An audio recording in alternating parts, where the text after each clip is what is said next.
Andan keyin عن عمران بن حسين رضي الله عنه أن النبي صلى الله عليه وسلم رأى رجلا في يده حلقة من صفر فقال ما هذه؟ قال من الواهنة.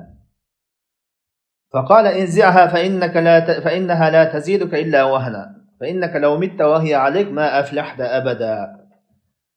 İmran ibn Husayn деген сахаба риwayat кылып атат. Пайгамбарыбыз саллаллаху алейхи вассалам bir kişinin kolunda ушундай жез темирден тагынган bir эмесин көрдү. Анан сурады андан. Бул эмне деп сураганда таң калып сурады аны. Неге муну тагып алдың деп. Ал жооп берди. Бул ушул вахина деген оорудан дейт. Вахина деген алымдар айтат, адамдын ошо далында, мүчөсүндө, колунда алсыздык пайда болуп оору дейт да, оорунун бир түрү. Ошондо пайгамбарыбыз айтты, "Инзиаха", аны жулуп, мондай жөн чеч деген жок. Жулуп ыргыт деди. Fa innaha la taziduka illa wahna. Чынында алсаңа эмне? Алсыздыгыңа алсыздык гана кошот деди.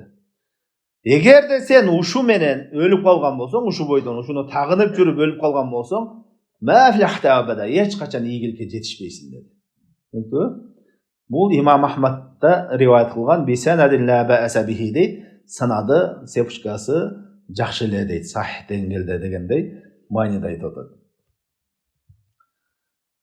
Бул хадис дагы ошо жанагындай себеп болбогон нерселерди себеп болса кичинекей ширк дебедик, бул анын далили ушул хадистер, аяттар. Бул хадисте келатат, ошол тагынган, ал дагы ошо ооруну кетирет деп тагын деле. Ошону пайгамбарыбыз саллаллаху алейхи вассалам эч качан ийгиликке жетишпейсиң деп айтып атат. Эми бул жерде бир маселе. Пайгамбарыбыз саллаллаху алейхи вассалам айтты. Бул нерсе сага алсыздык гана кошот деди.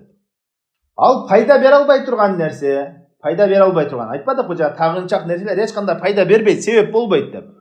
Кантип алсыздык кошуп атат? Кантип таасир болуп атат? Алсыз болушуна кантип себеп болуп атат дегенде алымдар айтат. Бул биринчиден эки жооп. Биринчиден Аллах Таала күнөөкөр адамды, Аллах Таала тыйган нерсесине барган адамды ниетине тескери мамиле жасайт дейт. Мисалы үчүн, ушу менен айыгып кетем деп атабы, Аллах Таалага жаза иретинде анын оорусун күчөйтүп коет дейт. Түшүндүңбү? Экинчиси болсо, адамдын психологически мындай эмеси менен ооруйт ал. Мисалы үчүн, ошо жипти тагынды, бирдекен тагынды, ошо оорудан айыгам деп тагынып атат да. Аны тагынгандан кийин айыкпай жүрө берсе, өзүнчө ал психологически алсырап, тескери ооруйт. Оорусу көп болуп жүрө бергенде. Ошон үчүн айтып атат, бул жерде эч качан ал сага пайда бербейт.